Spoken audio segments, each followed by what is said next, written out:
Hello, good evening, नमस्कार, आदाब। मेरा नाम है आरजे राज। आप देख रहे हैं 337वां show, 337th episode of Nagpur's most happening Facebook live show, जिसका नाम है राज की बात। Chhatarpur Farms presents Raj Ki Baat in association with Kama Tendulkar Wealth Managers.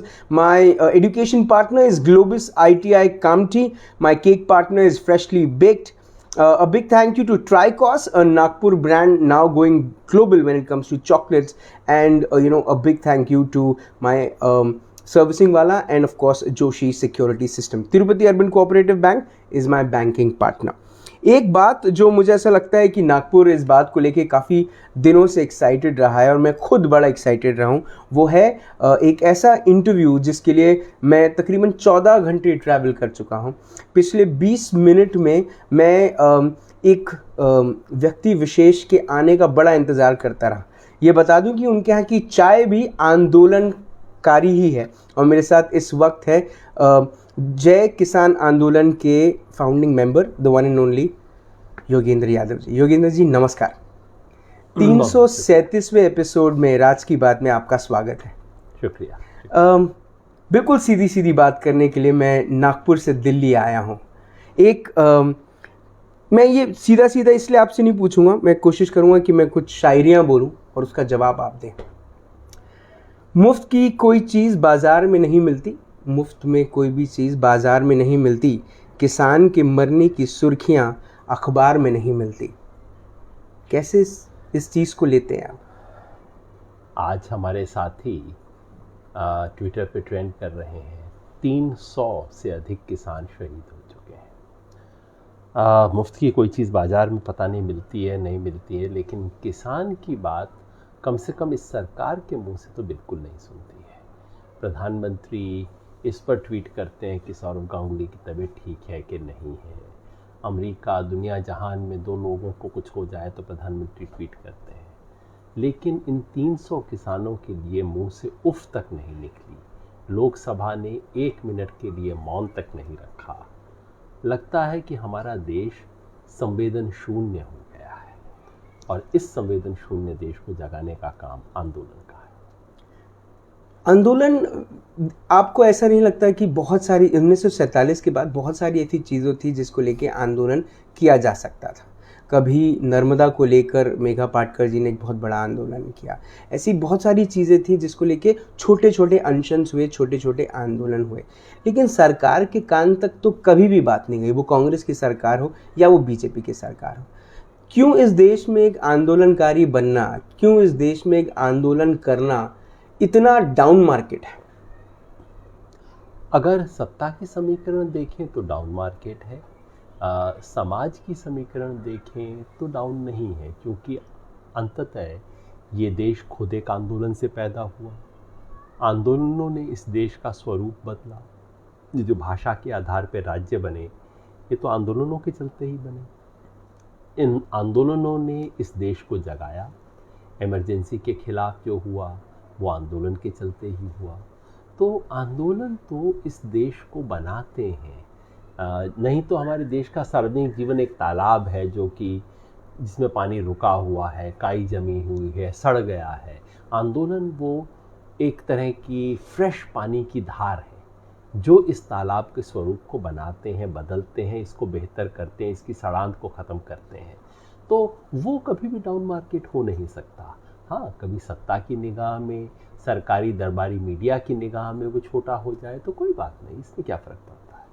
लेकिन जब किसानों की हम बात करते हैं, लाल बहादुर शास्त्री जी ने ये नारा दिया था, जय जवान जय किसान, वाइट रेवोल्यूशन, ग्रीन रेवोल्यूशन, ऐसे कई सारे रेवोल्यूशन लाने की उन्होंने भी बहुत सारी कोशिशें की।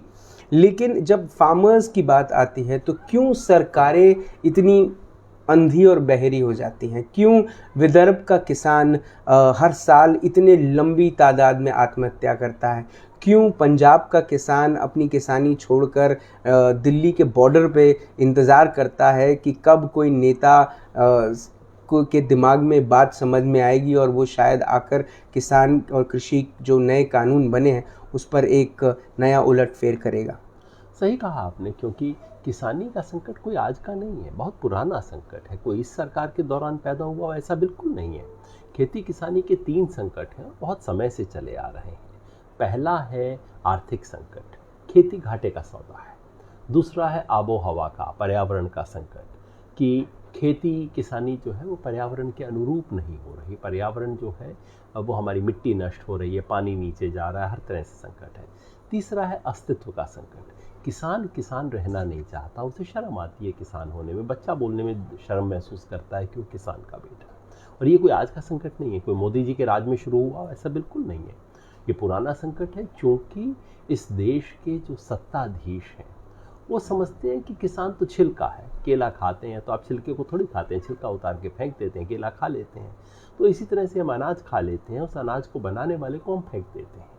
बार बार इस देश की जो कृषि नीति, एक तो इस देश की नीति उद्योग के लिए है, शहर के लिए है, कृषि के लिए वास्तव में नीति नहीं है। और जो भी कृषि की नीति है वो कृषि क्षेत्र के विकास के लिए है, किसान के विकास के लिए नहीं है।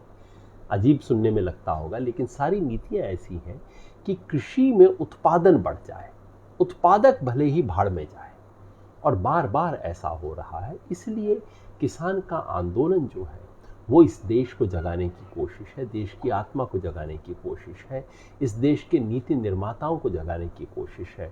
और मैं समझता हूँ कि उसमें ये आंदोलन ऑलरेडी कामयाब हो चुका है।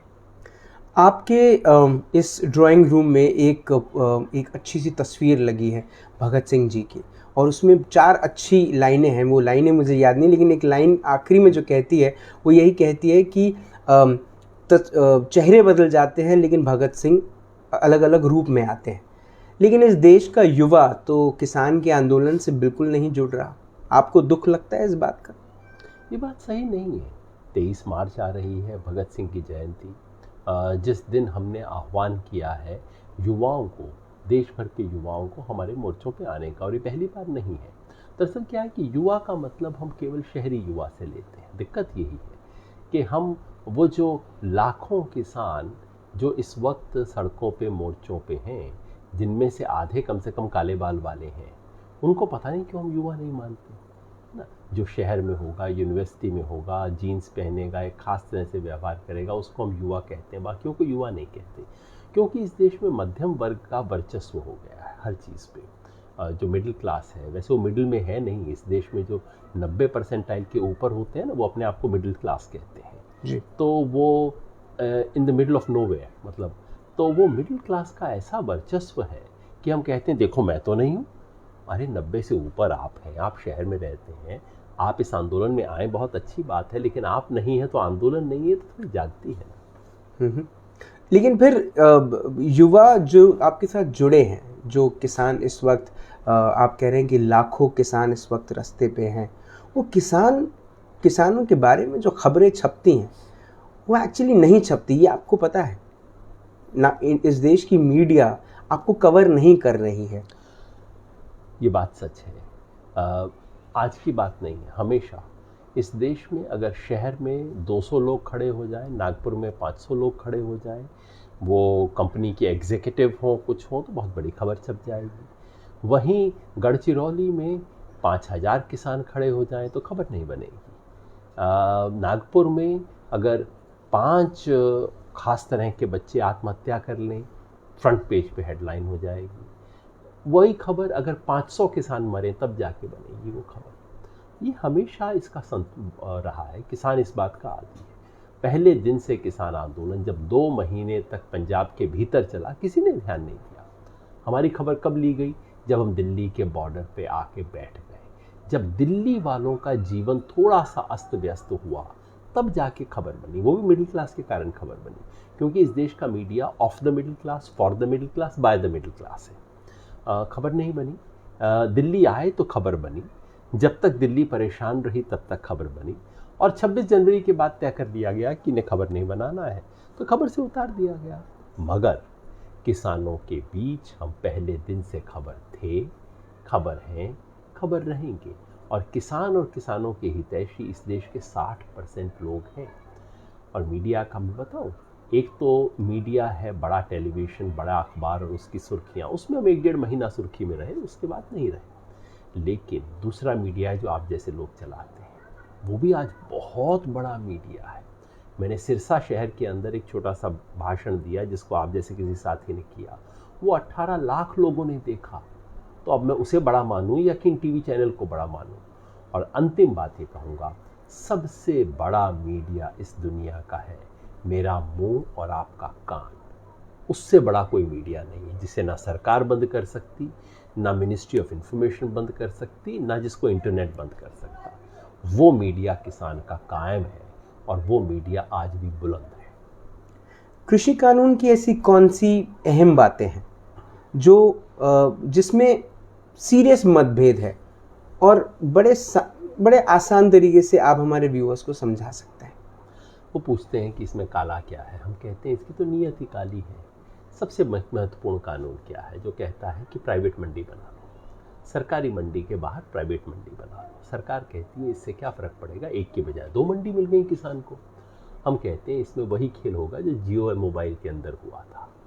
पहले साल किसान को 50 रुपये फालतू मिलेगा, दूसरे साल 20 रुपये फालतू मिलेगा, तीसरे साल तक सरकारी मंडी चौपट हो जाएगी। जैसे BSNL चौपट हो गया ना, जैसे बाकी कंपनियां चौपट हो गई। जो जियो कंपनी ने मोबाइल के साथ किया वही प्राइवेट मंडियां सरकारी मंडी के साथ करेंगे। तीसरे साल में सरकारी मंडी हो जाएगी चौपट, और जब सरकारी मंडी चौपट हो जाएगी तो किसान को 500 रुपया क्विंटल कम मिलेगा और वो कहेगा देना है तो दे, नहीं तो जा।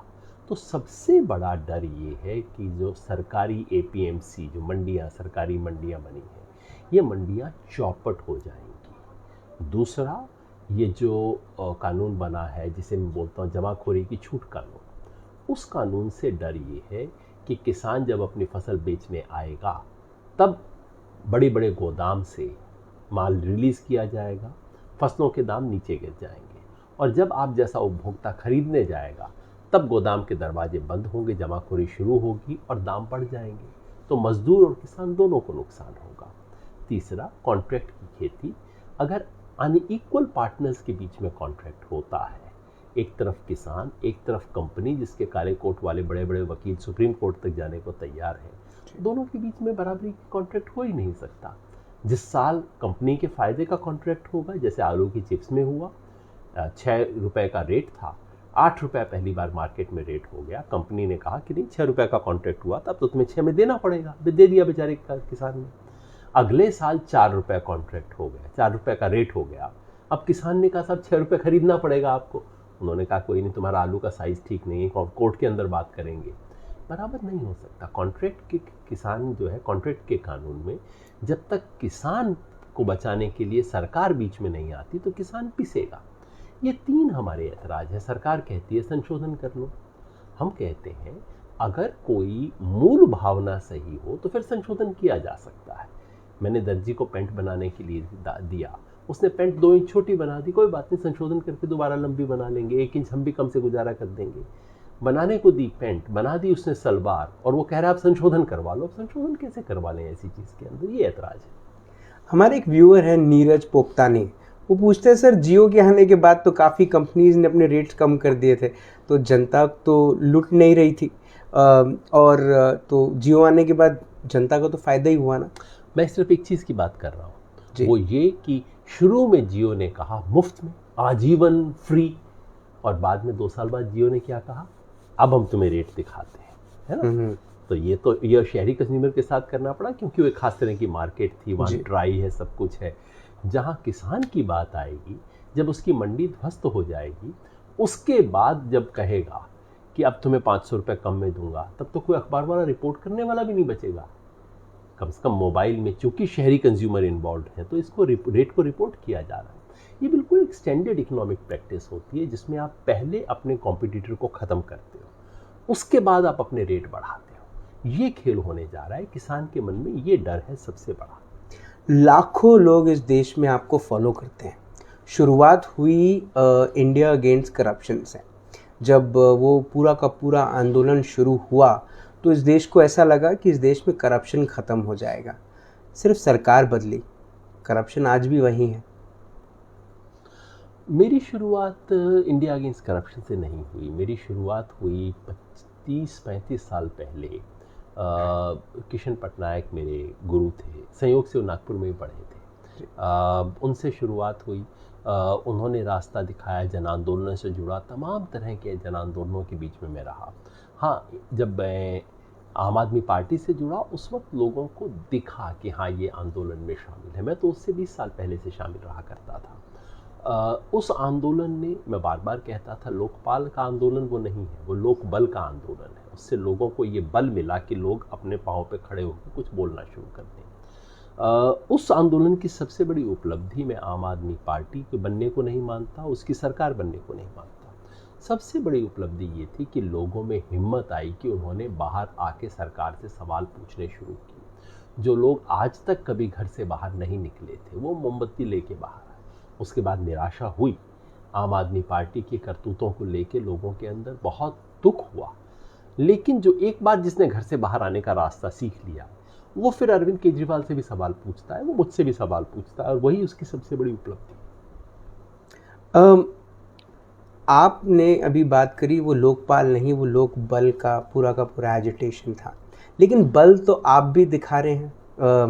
किसान आंदोलन में जब दिल्ली में आप अपना बल पूरी तरीके से नहीं दिखा पाए तो आपने बंगाल की गलियां चुन ली ना। दिल्ली से निराश होके नहीं भाई, वो तो इस सरकार की जो हथकंडे हैं उससे मजबूर हो गए। ऐसा नहीं है कि दिल्ली में लोग कम थे हम बंगाल चले गए। अरे दिल्ली कम होते हमारे लिए सबसे आसान पश्चिमी उत्तर प्रदेश था, हमारे लिए पड़ोस में जाना सबसे आसान था। बंगाल की रास्ता तो बहुत दूर का रास्ता है। हमने बंगाल का, गुवाहाटी भी मैं गया, हमारे साथी तमिलनाडु, केरला, सब तरफ गए। चूँकि एक इस सरकार के रवैये से स्पष्ट है कि ये सरकार संविधान और कानून की भाषा नहीं समझती, ये सरकार सच झूठ की भाषा नहीं समझती, न्याय अन्याय की भाषा नहीं समझती, इंसानियत की भाषा भी नहीं समझती। सिर्फ और सिर्फ एक भाषा समझती है, वोट, सीट, चुनाव, सत्ता। तो फिर मजबूरी में हमने कहा ठीक है भैया, आप तुम्हें उसी भाषा में बोल देते हैं जिस भाषा में तुम समझते हो। बंगाल में चुनाव लड़ रहे हो, वहाँ जाके वोटर से कहेंगे कि हमारा कोई कैंडिडेट नहीं, हमारी कोई पार्टी नहीं, किसे वोट दोगे हम आपको नहीं कहते, बस बीजेपी को सबक सिखाओ। चूँकि इसने किसानों के साथ विश्वासघात किया है, इसने किसानों के साथ झूठ बोला है, किसानों पे दमन किया है, आंदोलन को बदनाम किया है, और इन बॉर्डर को भारत पाकिस्तान के मोर्चे जैसा बना दिया, दुश्मनों जैसा व्यवहार किया है, इसलिए इसे सजा दो। मोदी जी के साथ आपका कहीं ना कहीं पर्सनल कॉन्फ्लिक्ट कई बार उठकर दिखता है लोगों को ऐसा लगता है कि आप कहीं ना कहीं मोदी जी से बड़ा नाराज़ हैं। नरेंद्र मोदी ये नाम जैसे आप सुनते हैं, कहीं ना कहीं आपके मन में एक भावना ऐसी आती है कि ये व्यक्ति काम अच्छे से नहीं कर रहा। क्या कोई रीज़न है ऐसा? दो अलग बात आपने कह दी एक ही वाक्य में। एक तो कि उनके साथ कोई व्यक्तिगत खुंदक किस बात की होगी भैया, मैं तो कभी मिला भी नहीं हूँ। दरअसल मैंने तो लेख लिखे हैं ये कहते हुए कि केवल मोदी विरोध लोगों को ले डूबेगा। मैंने कहा है मोदी विरोध की राजनीति आत्मघाती राजनीति है, कि राजनीति में आपको सिद्धांत का, नीति का, इसका समर्थन विरोध करना चाहिए। किसी व्यक्ति का क्या विरोध करने। मोदी जी ने जब वो RCEP वाली समझौते को रद्द किया, मैंने लेख लिख के उसका समर्थन किया। भला काम करेंगे समर्थन करेंगे, बुरा काम करेंगे विरोध करेंगे। अब ये है कि उनके बारे में बोलते हुए दिक्कत ये होती है, मेरा नीति से संबंध है, व्यक्ति से नहीं है, लेकिन इस देश में बहुत लोग, अब आधे देश को आप मोदी समर्थक और मोदी भक्तों में बांट सकते हैं, और जो बेचारे मोदी भक्त होते हैं उनको ये बात पचती नहीं है कि मोदी जी के बारे में कुछ सच बोल दिया जाए। जैसे मैं बहुत आराम से कहता हूँ, सहज तरीके से कहता हूँ, इस देश ने अच्छे प्रधानमंत्री देखे, बुरे भी देखे हैं, भ्रष्ट देखे, ईमानदार भी देखे हैं, कमेरे देखे, निकम्मे देखे हैं, लेकिन मोदी जी जितना झूठा प्रधानमंत्री इस देश ने कभी नहीं देखा। अब ये बात सिंपल है, सहज है, सच है। मोदी जी जितना बड़ा झूठा कौन है आप बताइए। आप मैं झूठ बोलते हैं, कभी कभी हम भी बोल देते हैं, तो कभी जूते की तरफ देखते हैं, इधर उधर देखते हैं, हमारी आंखों में हलचल मचती है, कहीं दिल अंदर से कहता है क्या कर रहे हो। और हमारे देश के प्रधानमंत्री यूं आंखों में आंखें डाल के बोलते हैं MSP थी, है, रहेगी। अब इतना बड़ा झूठ बोलने का साहस साधारण व्यक्ति में नहीं हो सकता। तो इतने बड़े झूठे वो हैं। ये बात मैं कहता हूँ तो लोगों को लगता है कोई व्यक्तिगत खुंदक है, तो साधारण बात है कहना। जैसे ये कहना कि मनमोहन सिंह बड़े बोरिंग भाषण दिया करते थे, मैं तो सो जाता था उनके भाषण सुनते सुनते कभी कभार। अब जैसे ये एक सिंपल सच है, बड़े बोरिंग थे, उन्हें बोलना नहीं आता था, पब्लिक स्पीच देनी नहीं आती, वैसे ये भी सच है कि मोदी जी झूठे हैं।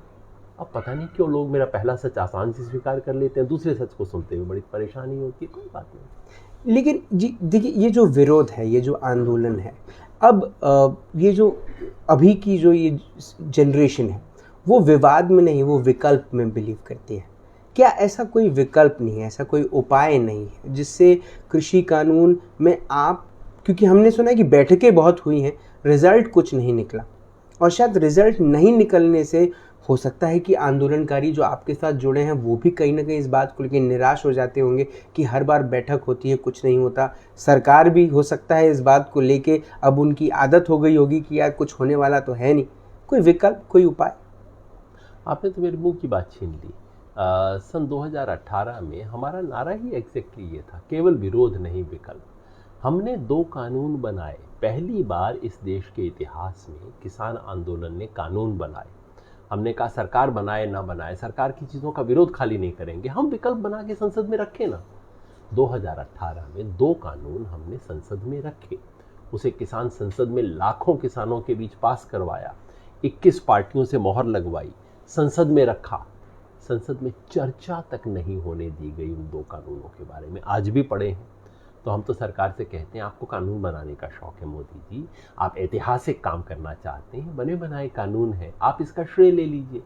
कांग्रेस सरकार ने तो नहीं किए, आप कर दीजिए, श्रेय लीजिए, आके कहिए मैंने किसानों को ऐतिहासिक गिफ्ट दिया। अरे भाई, जो व्यक्ति जो गिफ्ट नहीं चाहता वो क्यों दे रहे हो? जो वो मांग रहा है वो दे दो ना। मोदी जी कहते हैं मैं किसानों को ऐतिहासिक सौगात दूंगा, किसान कहता है मोदी जी ये वाला तो नहीं चाहिए, आप अपने पास रख लीजिए, मुझे वो सौगात दीजिए जो मुझे चाहिए। अब साधारण सी बात है ना, बच्चा भी ये कह देता है कि मम्मी ये वाली गिफ्ट नहीं, वो वाली चीज़ दे दो ना, वो इससे कम में आएगी। किसान ये बात कह रहा है, लेकिन मम्मी भी तो ये बात समझती है ना कि कौन सी चॉकलेट बच्चे के लिए अच्छी है। क्या मम्मी की उस जगह को हम खारिज तो नहीं कर सकते? जी बिल्कुल, अब यही आप बात कह रहे हैं। मोदी जी भी बिल्कुल यही समझते हैं कि वो जानते हैं कि किसान के लिए कौन से वाली चॉकलेट अच्छी है, कौन से वाली चॉकलेट बुरी है। अब दिक्कत ये है कि ये बात कहते कहते किसान को अब 10 महीने हो गए हैं कि मोदी जी ये जो आप चॉकलेट दे रहे हो ये चॉकलेट नहीं, जहर है। ये मैंने कई बार करके देख लिया। ये जो किसान आंदोलन है, कोई भी गिफ्ट होती है अमूमन वो होती है जो कहते हैं अच्छा तुम इतने वर्षों से ये चीज़ मांग रहे थे, अब तुम्हें दे दी गई है। आज तक इस देश के किसान आंदोलन ने कभी इन कानूनों को मांगा नहीं, एक किसान संगठन से राय नहीं की। बीच में प्रचार चला रहे थे, 93 लाख किसानों से राय की। हमने कहा भैया जरा लिस्ट दे दो 93 लाख की। 93 लाख छोड़ दो, 93 लोगों की लिस्ट दे दो जिससे आपने चर्चा की, वो एक का नाम नहीं है, चर्चा नहीं की।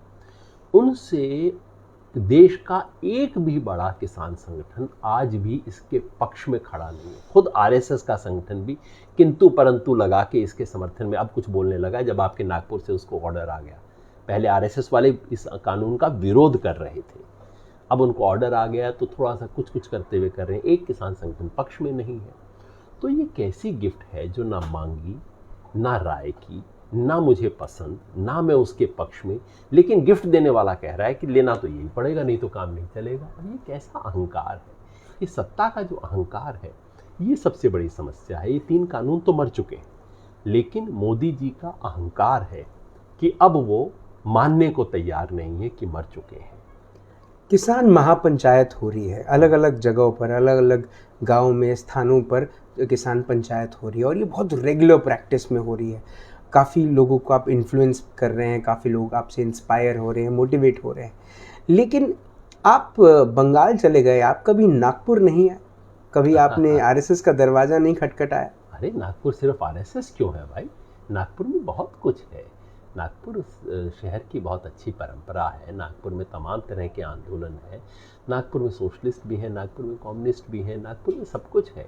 और एक ज़माने में तो बहुत बड़ा केंद्र होता था पूरे देश का। मैंने बताया मेरे गुरु कृष्ण पटनायक वहाँ पढ़े, चूँकि वो शिक्षा का और पूरे मध्य भारत का केंद्र हुआ करता था। तो एक बार नहीं, मैं तो कई बार नागपुर आया हूँ, कई बार आऊँगा। अब नागपुर आके केवल आरएसएस के हेडक्वार्टर पे धोख लगाऊँ ये ज़रूरी नहीं ना। दिक्कत ये है कि आरएसएस वालों ने अपने हेडक्वार्टर पे 50 साल तक तिरंगा झंडा नहीं फहराया। जो लोग तिरंगे झंडे की इज्जत नहीं कर सकते उनके यहाँ कैसे जाऊं मैं?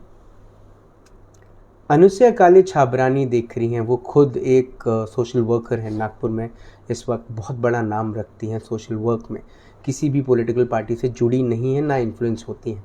वो कहती हैं कि Yogendra ji, the way your fellow आंदोलक farmers have now started campaigning turning into politicians, what do you have to say sir?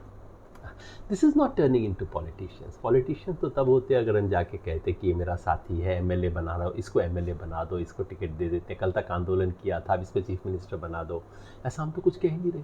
हम तो केवल एक स्पष्ट बात कह रहे हैं कि जिस पार्टी ने किसानों का अपमान किया, किसान आंदोलन को गालियाँ दी, किसानों के ऊपर ज्यादती की, किसानों की बात नहीं सुनी, आज भी अहंकार पे है। और अहंकार किसका? चुनाव जीतते हैं। बीजेपी वालों से कोई प्रश्न आप कर लीजिए, 2 मिनट के बाद बोलेंगे हमारे पास 303 सीट है, हम चुनाव जीतते हैं। तो भाई उनको, चुनाव वालों को चुनाव की भाषा में जवाब दे रहे हैं। ना हमारा कोई कैंडिडेट है, ना हम पार्टी है, ना हम पार्टी बनने वाले हैं। संयुक्त किसान मोर्चा का है कि पार्टी है, इसके अंदर अलग अलग विचारों के लोग हैं, अलग अलग रास्ते पे जाएंगे।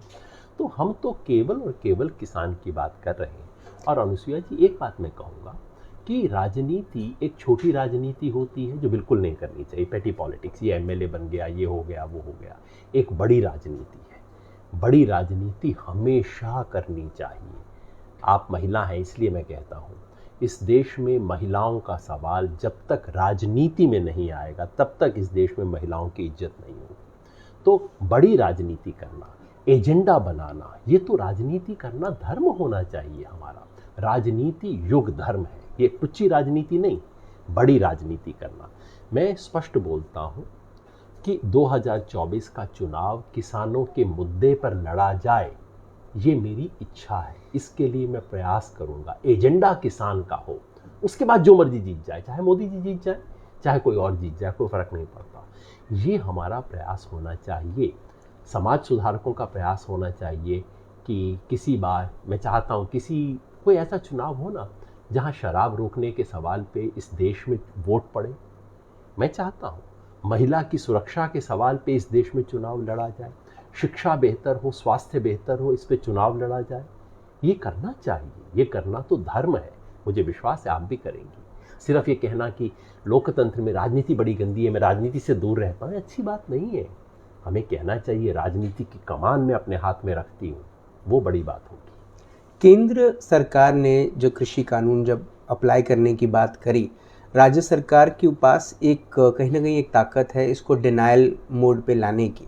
अगर राज्य सरकार चाहे तो उसको अगर अप्लाई न करे तो भी कोई बहुत ज़्यादा फ़र्क पड़ेगा नहीं, शायद उस राज्य के किसान जो हैं वो खुश होंगे। दरअसल बहुत ज़्यादा पावर है नहीं। वास्तव में तो ये कानून केंद्र सरकार को बनाने ही नहीं चाहिए थे, राज्य सरकारों के अधिकार क्षेत्र में।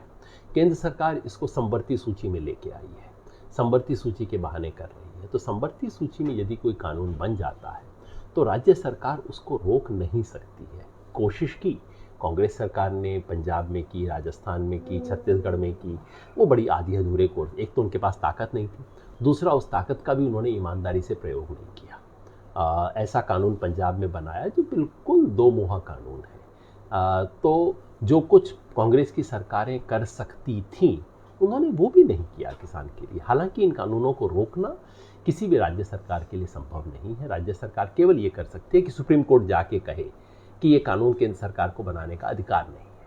उससे फालतू आज की तारीख में संभव नहीं है उनके। ये बात जब राज्यसभा में और लोकसभा में ये कृषि कानून अप्लाई करने की बात हुई और जितने भी एमपीज़ थे उन्होंने अपनी मोहर उस पर लगा दी, कांग्रेस भी कुछ ज़्यादा कर नहीं पाई, अपना विरोध उतना जता नहीं पाई लोकसभा में भी और राज्यसभा में भी एज ऑपोजिशन। जब इतने लाखों किसान रास्ते पे हैं, क्या आपने कभी नहीं सोचा कि आप ये बात ऑनरेबल सुप्रीम कोर्ट ले जाएं, ये बात आप देश के प्रेसिडेंट तक ले जाएं, चीफ जस्टिस ऑफ इंडिया तक ले जाएं, या फिर वो उनके पास भी ये बात ले जाना व्यर्थ है? आपको शायद ध्यान देने का अवसर नहीं मिला होगा। प्रेसिडेंट के पास तो हम सितंबर के महीने में ले गए थे। जैसे ही ये पास हुआ, अखिल भारतीय किसान संघर्ष समन्वय समिति की तरफ से हम प्रेसिडेंट के पास पिटीशन लेके गए कि ये बिल्कुल फ्रॉड तरीके से पास किया गया है।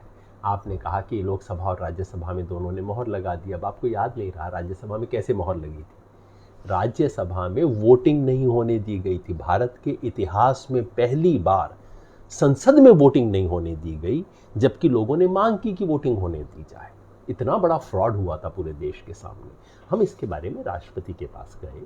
जहाँ तक सुप्रीम कोर्ट की बात है, हमारा मानना है कि ये एक राजनीतिक डिस्प्यूट है, कभी बाद में हुआ तो हम इसको ज़रूर सुप्रीम कोर्ट पे लेके जाएंगे। किसान और सत्ता के बीच की लड़ाई है, इसे हम केवल और केवल कानूनी लड़ाई नहीं बनाना चाहते, क्योंकि जैसे ही आप इसको कानूनी लड़ाई बनाते हैं तो फिर वो कहते हैं कि ठीक है, आप घर में बैठ जाइए, इसका फैसला होगा। फैसला होते आप जानते हैं कभी 7 साल में, कभी 17 साल के अंदर फैसला आएगा, फिर उसके बाद देखी जाएगी। हम इतने तो लटक नहीं सकते ना, इसलिए हम इसको सुप्रीम कोर्ट में या किसी में केवल और केवल कानूनी लड़ाई नहीं बनाना चाहते। मैं ये जानना चाहता हूँ कि जब आप ये बात प्रेसिडेंट साहब तक लेके गए तो उनका क्या कहना था? प्रेसिडेंट साहब के पास हमें तो खुद जाने का मौका नहीं मिला, लेकिन एक डेलीगेशन गया। उन्होंने कहा मैं इस पर विचार करूँगा। भारत का प्रेसिडेंट और कह क्या सकता है? इस देश में प्रेसिडेंट का राज नहीं है और वो होना भी नहीं चाहिए। प्रेसिडेंट इस देश की फॉर्मल एग्जीक्यूटिव है। हमने तो प्रेसिडेंट से केवल यही कहा था कि आप इस पर हस्ताक्षर मत कीजिए, क्योंकि ये संसद ने ठीक तरीके से पास नहीं किया है। इतना ही हम कह सकते हैं, इससे अधिक प्रेसिडेंट के पास सत्ता है नहीं और होनी भी नहीं चाहिए। चुने हुए जो लोग हैं उनके पास होनी चाहिए, लेकिन वो भी करने की प्रेसिडेंट में साहस नहीं है। एक तरफ बीजेपी, एक तरफ कांग्रेस, एक तरफ छोटी मोटी पार्टीज, हमेशा से एक तीसरा फ्रंट बनाने की बात पब्लिक के मन में रही है कि एक तीसरा फ्रंट आए, जो ये जो टी पार्टीज़ होती हैं, साठगांठ, अंदरूनी साठगांठ होती है, अंडर द टेबल रिलेशनशिप चलती हैं, इस पे कहीं ना कहीं एक एक रोकथाम लगे।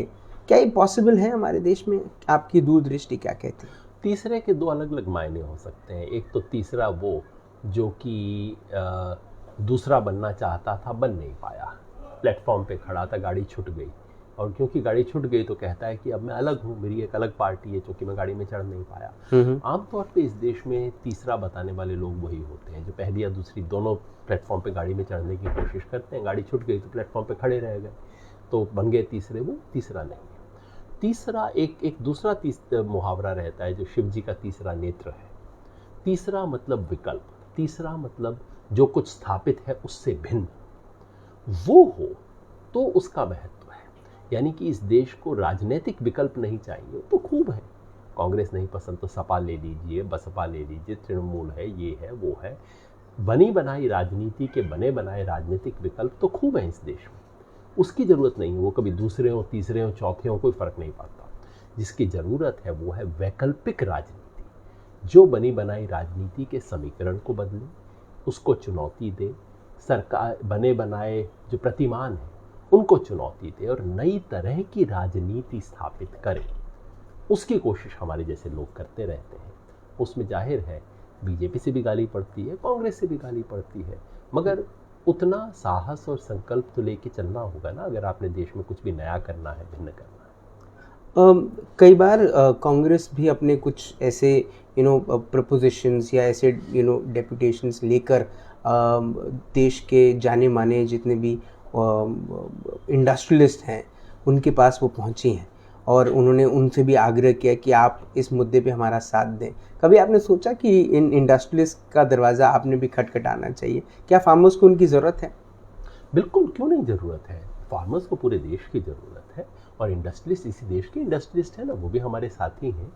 ज़रूर उनसे बात करना चाहिए। मुझे इतना मौका स्वयं नहीं मिल पाता, लेकिन जब भी बात करने की का गुंजाइश बनती है मैं तो खुशी से बात करता हूँ, क्यों नहीं। इस देश के हर व्यक्ति से बात करना हमारा फर्ज बनता है। इंडस्ट्रियलिस्ट हमारा दुश्मन थोड़ी है। देश में उद्योग भी चाहिए, कृषि भी चाहिए। कृषि उत्पादों की प्रोसेसिंग कैसे होगी अगर इंडस्ट्री नहीं होगी? तो सबको साथ लेके चलना चाहिए और सबको मिलके इस देश के बारे में भविष्य में सोचना चाहिए। और ये कोई प्रेरणा मैं कांग्रेस से नहीं लेता। ये कांग्रेस या जो बाकी पार्टियां हैं, ये सब तो आज अपनी भूमिका निभाने में असमर्थ है। सच ये है कि इस देश में विपक्ष संसद में नहीं है, सड़क पे है। विपक्ष पार्टियां नहीं है, आंदोलन है।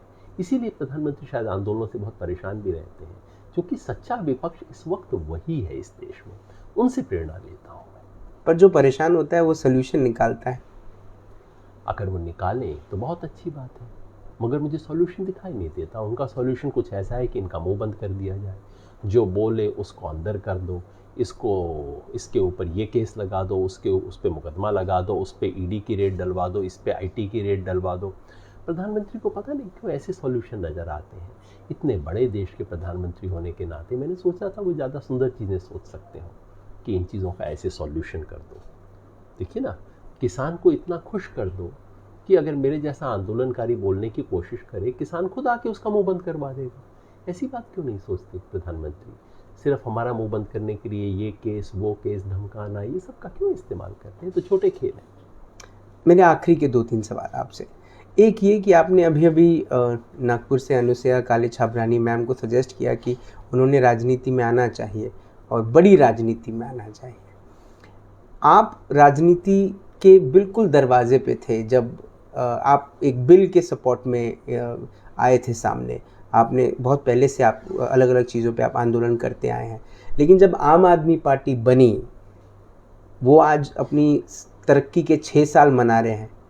आप कहीं ना कहीं रिग्रेट करते हैं इस बात को लेके कि मैं ये व्यक्तिगत तौर पे आपसे पूछ रहा हूँ, क्या कहीं ना कहीं आपको ऐसा लगता है कि राजनीति का हिस्सा बनकर ही आप चीज़ें बदल सकते हैं?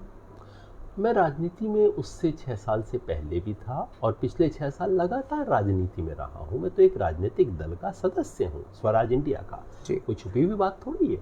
चूँकि मैं मानता हूँ कि राजनीति युग धर्म है, शुभ को सच में बदलने का मार्ग है राजनीति हमारे देश में, तो बिल्कुल करनी चाहिए। रही बात आम आदमी पार्टी की, वो शुभ के रास्ते से अलग हो गई थी। जिस दिन वो शुभ के रास्ते से अलग हो गई, उस दिन हम अलग हो गए।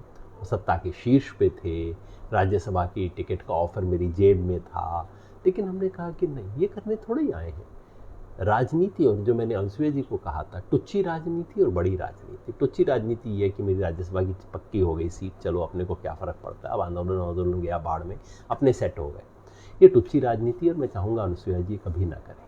दूसरी राजनीति है जहाँ आप कहें कि मुझे इसका एजेंडा बदलना है, राजनीति का, राजनीति में क्या स्वीकार्य है, क्या चलता है और क्या नहीं चलता है, इसे बदलना है। ये कठिन रास्ता है, लंबा रास्ता है, और इसमें अमूमन स्वयं कुछ नहीं मिलता, अपनी जेब से कुछ जाता है, ये निकलता मिलता नहीं है। लेकिन वो राजनीति है जो अलग अलग नाम से की गई, और वो राजनीति है जो कि भगत सिंह ने भी चुन के की थी। वो राजनीति करनी चाहिए। एक सवाल आया है उनका, और वो सजेशन भी मांग रही हैं आपसे। इस वक्त नागपुर शहर में एक अजनी वन करके एक जगह है जहाँ पर IMS इंटर मॉडल स्टेशन आ रहा है, और वहाँ पे तकरीबन 30,000 पेड़ों का फ्यूचर खतरे में है। 7,000 पेड़ बिल्कुल फर्स्ट फेज़ में ही कट जाएंगे। तो इस किस्म के जब एनवायरमेंटल इश्यूज़ आते हैं, तो किस किस्म का विरोध करना चाहिए, किस किस्म से किसी भी आंदोलन को आगे बढ़ाना चाहिए?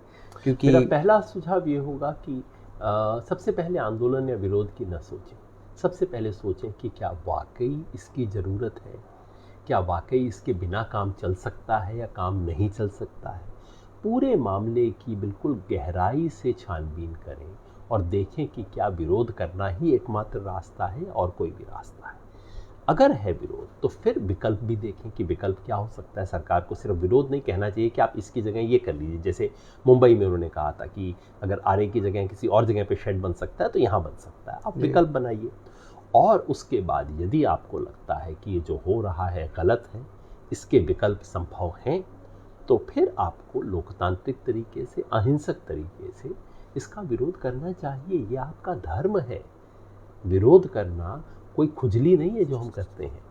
लोकतंत्र में नागरिक का धर्म है कि वो राज की नीति यदि गलत है तो उस पर उंगली उठाए, प्रश्न चिन्ह लगाए।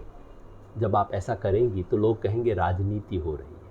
आप बताइएगा कि ये लोकतंत्र है, यहाँ इतनी राजनीति करना हर नागरिक का धर्म होता है। मेरे पिता ये शो देख रहे हैं, वीरेंद्र कुमार त्रिवेदी। वो कह रहे हैं, योगेंद्र सर नमस्कार, क्या आदरणीय विनोबा भावे के श्रमदान वाले तरीके को पुनः आजमाना चाहिए? विनोबा जी की बहुत बातें आजमानी चाहिए। आपने अच्छा किया, बहुत बड़े व्यक्ति का जिक्र किया, क्योंकि विनोबा जी की जो गीता पर जो उनकी 3 पुस्तकें हैं वो मेरे लिए बहुत प्रेरणास्पद रही हैं। विनोबा जी की राजनीति के कुछ पक्ष से मैं सहमत नहीं हो पाता था, लेकिन जितना बाद में देखता हूँ, उन जितना बड़ा विद्वान इस देश में कभी नहीं पैदा हुआ। जिस तरह से इतनी भाषाओं पे जिस अधिकार से लिखते थे, टिप्पणी करते थे और बोलते थे, वो तो अद्भुत था। श्रमदान निश्चित ही, श्रमदान ही नहीं, कई और चीज़ें जो विनोबा ने कही हमारे उसका हिस्सा होनी चाहिए, लेकिन श्रमदान बिल्कुल निश्चित ही उसका एक अनिवार्य अंग होना चाहिए, क्योंकि हमारे व्यक्तित्व में और इस देश की जो अपने आप को मध्यम वर्गीय, शहरी मध्यम वर्ग, जो दरअसल इस देश की शासक वर्ग है, उसका इतना बड़ा पाखंड है। हाथ से तो कुछ काम करते नहीं हैं, हाथ से काम करने वाले से नफरत करते हैं। इसलिए मैं तो बिल्कुल मानता हूँ कि हाथ से श्रम करना अनिवार्य होना चाहिए। इस देश के किसी बड़े काम में श्रमदान जरूरी होना चाहिए। जब भी मैं विदेश जाता हूँ, उनके सभ्यता की बहुत चीज़ें मुझे पसंद नहीं आती हैं, लेकिन एक चीज़ बड़ी पसंद आती है, वहाँ बड़े से बड़े घर का बेटा किसी होटल में बैठा हुआ वेटर का काम करता है, वो आपसे टिप लेता है, होटल में जाके बर्तन धोता है, बड़े बड़े कॉरपोरेट के सीईओ का बेटा बर्तन धोता है वहाँ पे। मेरे को बड़ा रश्क होता है, बड़ी ईर्ष्या होती है कि हिंदुस्तान के बड़े बड़े जो अपने आप को मिडिल क्लास कहते हैं ना, इनके बच्चे भी 2 दिन अगर होटल में बर्तन धो लेंगे, अगले दिन से कम अपने घर में जो काम करने वाली है उसको दीदी करके बोलेंगे, उसको आंटी करके बात करेंगे, उसका थोड़ा सम्मान करेंगे, इतना इंसानियत तो सीख जाएंगे। तो श्रम के महत्व पे जो विनोबा ने कहा, गांधी जी ने भी कहा था, वो हमारे जैसे समाज में तो बहुत महत्वपूर्ण है। आपने इस बात की याद दिलाई, धन्यवाद। आखिरी के 2 सवाल किसानों के ऊपर में। जितने भी देश के किसान हैं जिनके पास ये वीडियो जाने वाला है, आप उनसे क्या कहना चाहते हैं? पहली चीज़ तो ये कि हम अपना सम्मान स्वयं शुरू करें, बाकी समाज तो बाद में हमारी इज्जत करेगा। हम स्वाभिमान से कहना शुरू करें, मैं किसान हूँ, मुझे इसका गर्व है कि मैं मुट्ठी भर दाना इस ज़मीन में डाल के एक बोरा भर पैदा करता हूँ। दुनिया का कोई और प्रोफेशन ऐसा नहीं है, बाकी सब में इनपुट ज़्यादा होता है, आउटपुट कम होता है। केवल और केवल किसान है जो इनपुट कम डालता है, आउटपुट ज़्यादा निकालता है। इसके लिए गौरव महसूस करें। और दूसरा, किसान के लिए याद रखिए, किसान की ना कोई जाति ना कोई धर्म, किसानी मेरी जाति, किसानी मेरा धर्म, और देश भर के किसान एक साथ मुट्ठी बंद करके खड़े हों, ये मेरी आज की ज़रूरत है। हम देश के किसान अगर एक हो जाएं तो कोई हमारे सामने नहीं टिक सकता। बस हम ऐसा ना करें कि 4.5 साल तक तो किसान की तरह रोएं और आखिरी 3 महीने में कोई जाट, कोई यादव, कोई कुर्मी, कोई मराठा, कोई पाटीदार इसके अंदर बट जाएं। ये ना करें, किसान एक रहें। वही मेरा आपको विनम्र अनुरोध है। एक हाइपोथेटिकल सिचुएशन कि अगर आपको मेंबर ऑफ पार्लियामेंट्स के साथ, प्रधानमंत्री के साथ एक कमरे में अगर गलती से बंद कर दिया जाए और आपको एक मौका मिले उनको एक बात कहने का, आप क्या कहेंगे? मैं कहूँगा कि सत्ता, कुर्सी आप सबके पास है, बहुत अच्छी बात है, लेकिन जिस दिन आंख बंद होगी उस दिन क्या कुर्सी साथ में जाएगी, या कि आपने जो किया है उसका यश साथ में जाएगा? और अगर यश साथ में जाएगा तो ज़रा ये सोचिए, हम सब सोचें, सिर्फ प्रधानमंत्री ही नहीं, सिर्फ सांसद ही नहीं, हम सब भी सोचें। मैं कई बार सोचता हूँ, जिस दिन आंख बंद करेंगे उस दिन साथ में क्या जाएगा? कुछ ऐसा किया है जो साथ में लेके जाएंगे? ये बात मैं ख़ास तौर पे कुर्सी वालों से पूछना चाहता हूँ, जो सोचते हैं, पता नहीं क्या इन लोगों को लगता है कि शायद कुर्सी साथ में ऊपर जाएगी इनके। साथ में क्या जाएगा? क्या ऐसा कुछ काम हमने किया है जिसकी याद, जिसकी दुआ, जिसका यश हमारे साथ जाएगा? एक आंदोलनकर्मी के रूप में मैं तो सोच लेता हूँ कि शायद ऐसे कुछ काम किए हों। इन सांसदों ने, नेताओं ने, मंत्रियों ने, प्रधानमंत्री ने ऐसा क्या किया है, वो भी ज़रा सोचें।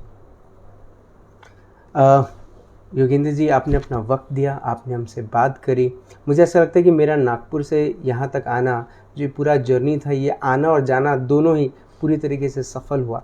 आपसे बहुत सारी चीज़ें सीखने को मिली।